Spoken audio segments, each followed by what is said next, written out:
किसी jewellery shop में आपने कभी ये लिखा हुआ देखा है, investment in gold are subject to market risk. जब आप कभी रियल एस्टेट फ्लैट और मकान बुक कराने के लिए डेवलपर के पास जाते हो तो उसके बड़े बड़े होर्डिंग में ये जरूर देखने को मिलता है, this is a good opportunity. But क्या आपने ये डिस्क्लेमर देखा है, investment in real estate are subject to market risk. पर ऐसा क्यों फिर म्यूचुअल फंड में देखने को मिलता है कि investment in mutual funds are subject to market risk. आइए जानने की कोशिश करते हैं अपने इस नए वीडियो के साथ।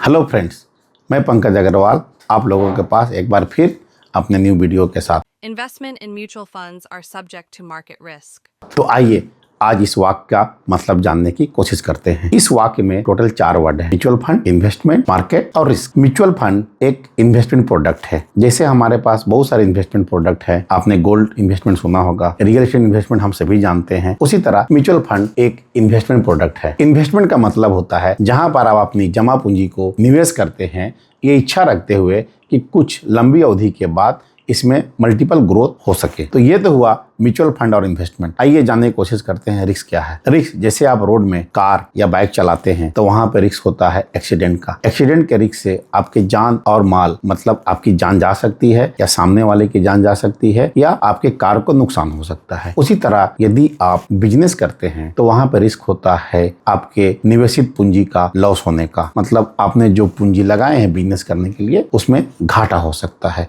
उसी तरह म्यूचुअल फंड में रिस्क का मतलब है आप जो इन्वेस्टमेंट कर रहे हैं उस प्रिंसिपल अमाउंट में नेगेटिव रिटर्न का, या ये भी कहें कि आपने जो अपेक्षा किया था उतना रिटर्न एक टाइम के बाद आपको ना मिले। अब जानने की कोशिश करते हैं मार्केट। ये कौन कौन सा मार्केट रिस्क है जो हमारा म्यूचुअल फंड का परफॉर्मेंस को प्रभावित करता है। हमारा जो बॉर्डर मार्केट है, जो सेंसेक्स है, जो निफ्टी है, उसमें जो उतार चढ़ाव होते हैं उससे म्यूचुअल फंड का रिटर्न प्रभावित होता है। इसको कहते हैं मार्केट रिस्क। मार्केट को प्रभावित करने वाले बहुत सारे फैक्टर हैं। फॉर एग्जाम्पल नेचुरल कैलामिटी, जैसे कहीं पे बाढ़, सुखाड़, साइक्लोन, भूकंप, इसके आने से आप देखते हैं कि बहुत सारी कंपनियों के परफॉर्मेंस प्रभावित होते हैं। यदि पॉलिटिकल इंस्टेबिलिटी हो तो भी मार्केट में उतार चढ़ाव देखने को मिलता है। इसी तरह से अगर कहीं पे वार हो जाए या वार जैसी सिचुएशन हो जाए तो भी मार्केट में अनिश्चितता के माहौल होने के कारण उतार चढ़ाव दिखता है। अब आइए जानने की कोशिश करते हैं इसको एक एग्जांपल से। सपोज करें यदि गल्फ कंट्री में वार जैसी सिचुएशन उत्पन्न हो जाए। गल्फ कंट्री जो कि बेसिकली क्रूड ऑयल निर्यातक देश हैं, वहां पे अगर वार जैसी सिचुएशन उत्पन्न होती है तो उनके जो रॉ मटेरियल कॉस्ट है, जो हमारी पेंट बनाने वाली कंपनियों है, रॉ मटेरियल में बढ़ोतरी होने के कारण उनका मार्जिन में, उससे उन कंपनियों का प्रॉफिट कम होगा, जिसके कारण उस कंपनियों में नेगेटिव रिटर्न देखने को मिलता है। हालांकि कंपनी का कोई भी दोष नहीं है, उसके मैनेजमेंट ने कोई भी गलतियां नहीं की है, पर एक्सटर्नल फैक्टर जिसको मार्केट रिस्क कहते हैं उसके कारण पेंट बनाने वाले company, Asian paint, Berger paint, उस जैसे कंपनियों में प्रॉफिट में कमी और उसके प्राइस में नेगेटिव रिटर्न देखने को मिल सकता है। तो यहाँ पे मार्केट रिस्क हुआ war related situation in Gulf countries, है ना। उसको प्रभावित करने वाली कंपनियां हुई पेंट कंपनियां। उसी तरह यदि महंगाई को कंट्रोल करने के लिए यदि आरबीआई इंटरेस्ट रेट बढ़ाती है तो जो भी कंपनियां का बैलेंस शीट लीवरेज है, यानी कि जिन्होंने बहुत सारा लोन अपने बैलेंस शीट में ले रखा है अपने ग्रोथ के लिए, तो इंटरेस्ट रेट बढ़ने के कारण उस कंपनियों का इंटरेस्ट आउटगो जो ब्याज देंगे बैंकों को वो बढ़ जाएगा। इससे क्या होगा, उसके अगेन प्रॉफिट में कमी देखने को मिलेगी, क्योंकि एक ग्रोस प्रॉफिट का एक बड़ा हिस्सा इंटरेस्ट में जाता था।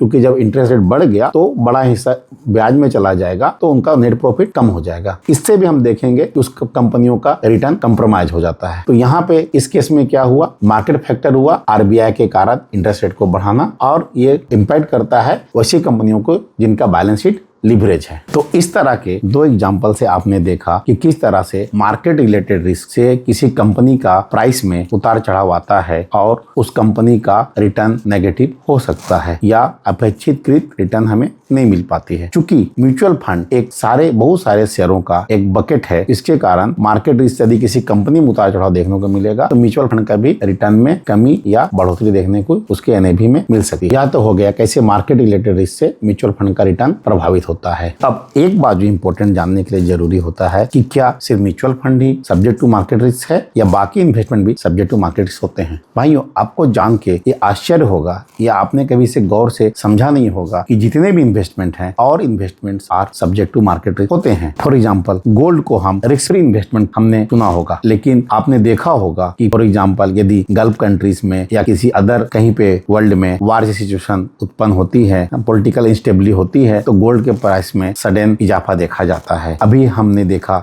जुलाई महीने में जब हमारे वित्त मंत्री जी ने 9% कस्टम ड्यूटी कट कर दिया तो उससे एक ही दिन में 9 से 10% गोल्ड का प्राइस कम हो गया था। तो इससे क्लियर पता चलता है gold investment is also subject to market risk. यहाँ पे बहुत सारे रिस्क हैं जैसे custom duty, world wide political stability etcetera. तो इस तरह गोल्ड इन्वेस्टमेंट को भी हम सब्जेक्ट टू मार्केट रिस्क कह सकते हैं।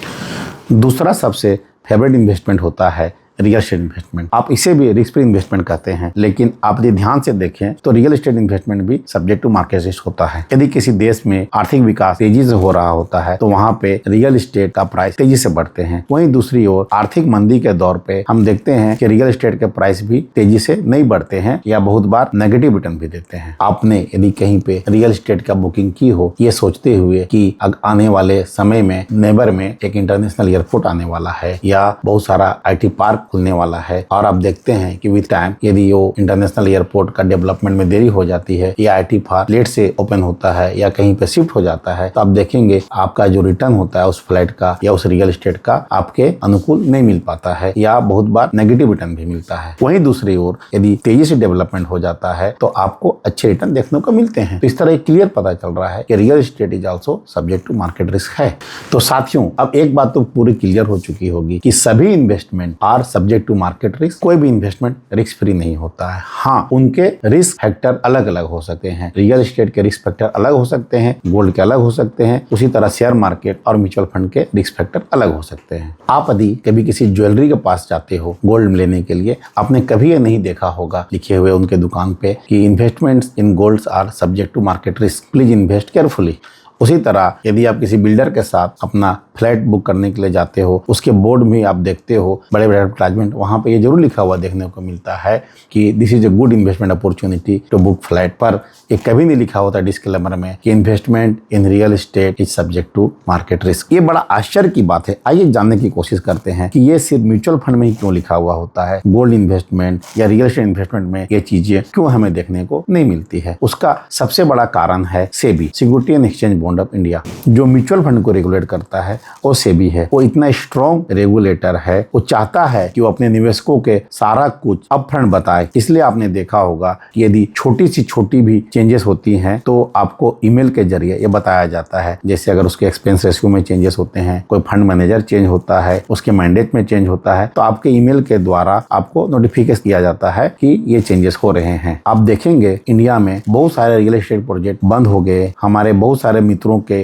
जिन्होंने अपने फ्लैट या अपार्टमेंट की बुकिंग ली थी, आज 8 साल 10 साल होने के बावजूद उन्हें उसका पोजीशन नहीं मिल पाया है। कंपनियां NCLT में चली गई हैं क्योंकि वहां पे उतनी पारदर्शिता हमें देखने को नहीं मिली थी। पर चूंकि म्यूचुअल फंड में हमारा रेगुलेटर से भी बहुत स्ट्रॉन्ग है, इसलिए इसके 40 सालों के इतिहास में कभी भी एक म्यूचुअल फंड में अगर किसी ने इन्वेस्ट किया हो, यदि वित्तीय स्थिति खराब भी हो जाती है तो भी किसी इन्वेस्टर का लॉस नहीं होता है।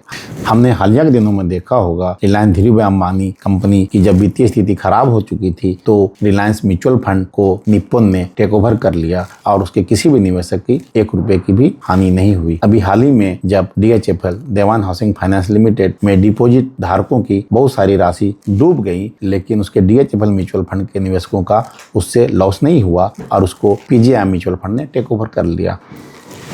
तो ये तो सोबी का सराहनीय कदम है जो अपने निवेशकों को सामने से बताता है कि किसी भी फंड में निवेश करने के क्या जोखिम हो सकते हैं। और हमने देखा है कि जिस किसी ने भी अपने गोल को ध्यान में रखते हुए एक लंबे अवधि के लिए निवेश किया है उसका कभी भी लॉस नहीं हुआ है, बल्कि उसका इन्वेस्टमेंट कई गुना मल्टीप्लाई होकर रिटर्न में तब्दील हुआ है। आशा है इस वीडियो से आपको यह समझने में आसानी हुई होगी कि म्यूचुअल फंड में कौन कौन से मार्केट रिस्क होते हैं और कौन से बातों का ध्यान रखना चाहिए, और इनसे डरने की जरूरत नहीं है, बल्कि सोचकर समझकर इन्वेस्ट कर। धन्यवाद।